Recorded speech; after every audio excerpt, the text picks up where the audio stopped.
Halo semuanya, perkenalkan nama aku Lia Listianti dengan NIM B111240009 dari Program Studi D3 Kebidanan Fakultas Kesehatan dan Sains Universitas Muhammadiyah Bogor Raya. Pada kesempatan kali ini, saya akan menjelaskan materi tentang apa itu injeksi intramuskular dari mata kuliah Keterampilan Dasar Praktik Kebidanan dengan dosen pengampu Ibu Penti Putri Cahyani SST MTR Keb. Apa sih injeksi intramuskular itu?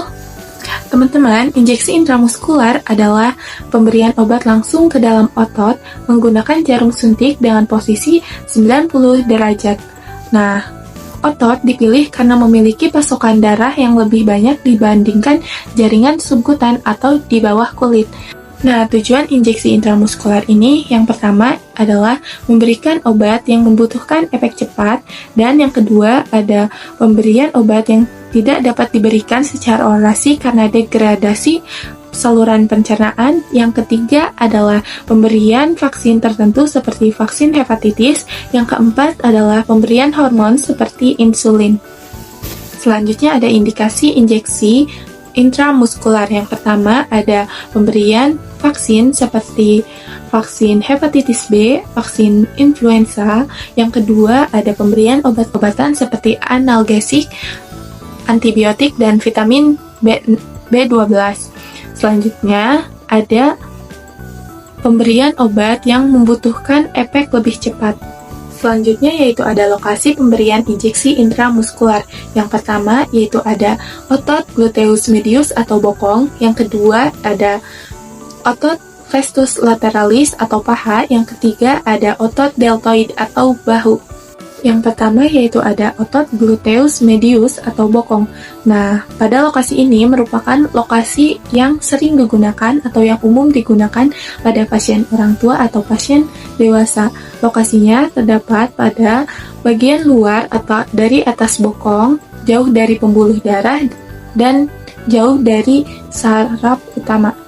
Baik, selanjutnya yang kedua itu ada otot vastus lateralis. Otot vastus lateralis adalah yang lokasi yang lebih aman untuk bayi dan anak kecil. Lokasinya terdapat pada bagian luar paha atau sepertiga bagian paha. Yaitu ada otot deltoid. Otot deltoid atau otot bahu ini yang lebih umum atau lebih sering digunakan untuk injeksi vaksin pada pasien dewasa atau pasien anak-anak. Nah, lokasinya yaitu terdapat pada bagian lengan atas 2 atau 3 jari di bawah akromion. Selanjutnya yaitu ada pemberian volume obat pada injeksi intramuskular yang berdasarkan lokasinya. Yang pertama ada otot deltoid. Otot deltoid maksimalnya yaitu 2 mili. Yang kedua ada gluteus medius dan vastus lateralis, maksimalnya yaitu ada 5 mili. Komplikasi yang mungkin terjadi pada injeksi intramuskular.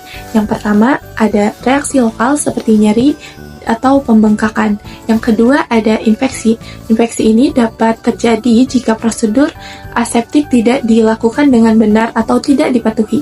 Yang ketiga ada cedera saraf, terutama jika injeksi dilakukan di area gluteus yang salah.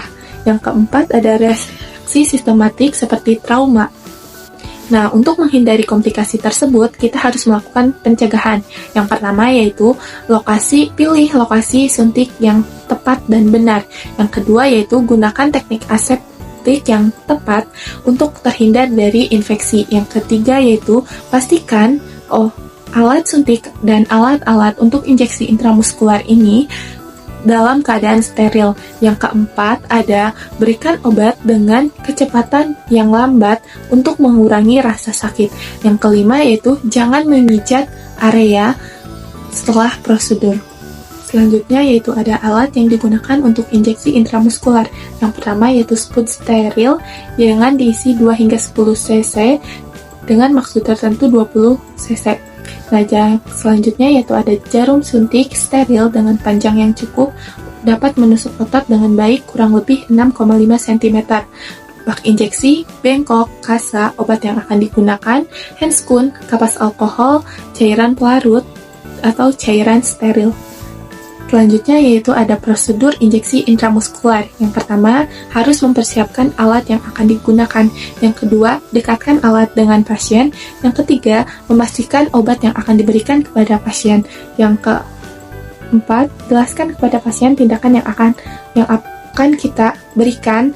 Yang kelima yaitu ada cuci tangan sebelum melakukan tindakan. Yang selanjutnya yaitu ada pakai handscoon, ambil squid, kemudian lepaskan tutupnya, ambil obat, kemudian masukkan ke dalam squid sesuai dengan dosis. Setelah itu, ia letakkan ke dalam bak injeksi. Sebelum itu, pastikan lagi apakah obat yang akan diberikan sudah benar atau tidak kepada pasien. Nah, selanjutnya periksa atau pastikan lokasi yang tepat untuk pemberian obat tersebut. Selanjutnya, disinfeksi dengan kapas alkohol daerah yang akan dilakukan tindakan penyuntikan. Lakukan penusukan dengan posisi jarum tegak lurus 90 derajat. Nah, setelah jarum masuk, lakukan aspirasi squid. Bila tidak ada darah, masukkan obat secara perlahan sehingga habis. Setelah obat habis, ambil squid dengan menarik squid dan tekanan daerah penyuntikan menggunakan kapas alkohol, tutup kembali squid dan kemudian letakkan squid yang telah digunakan ke dalam bengkok. Lihat kembali obat yang telah diberikan kepada pasien, catat reaksi, jumlah dosis, dan waktu pemberian. Selanjutnya yaitu lepaskan handscoon yang telah digunakan dan bersihkan peralatan yang telah digunakan. Gluteus. Nah, khusus untuk di daerah gluteus, yang perlu kita perhatikan adalah lokasi injeksinya. Harus kita ukur dari sias ke tulang ekor. Ya. Lokasi injeksi itu berada di sepertiga luar daripada garis ini. Jadi jarak dari sias ke tulang ekor, kemudian sepertiga luarnya. Jadi kira-kira di titik inilah nanti kita akan melakukan tindakan pemberian injeksi intramuskular. Sebelum kita injeksi, maka kita akan melakukan disinfeksi dengan menggunakan swab alkohol.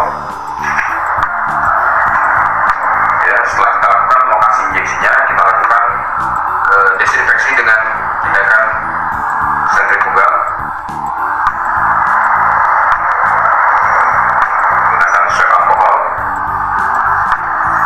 Kemudian kita ambil obat yang sudah kita masukkan ke dalam squidnya, dalam ini squid cc. Nah, kemudian tangan kita yang tidak dominan mencubit sebagian kulit dan ototnya tadi, sehingga bagian yang mau kita suntik itu akan lebih menonjol.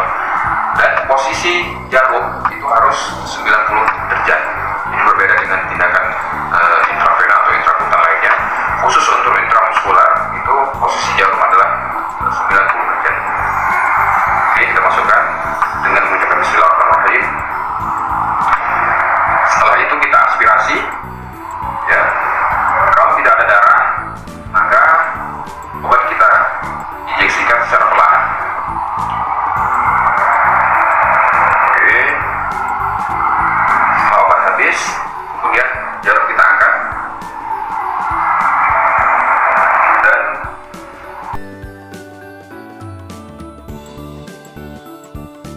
Nah, pada injeksi intramuskular ini terdapat kelebihan dan kekurangannya. Kelebihannya yaitu ada yang pertama, ada penyerapan obat yang lebih cepat dibandingkan dengan injeksi subkutan. Yang kedua, dapat digunakan atau dapat diberikan pada pasien yang tidak dapat menerima obat secara oral. Yang ketiga, ada cocok untuk obat yang volume sedang hingga banyak atau hingga besar. Yang selanjutnya ada kekurangannya. Kekurangannya yaitu berisiko nyeri atau ketidaknyamanan di lokasi injeksi. Yang kedua yaitu risiko cedera saraf atau pembuluh darah jika lokasi tidak tepat, membutuhkan keterampilan dan teknik yang tepat. Baik, cukup sekian penjelasan injeksi intramuskular dari saya. Kurang lebihnya mohon maaf. Wassalamualaikum warahmatullahi wabarakatuh.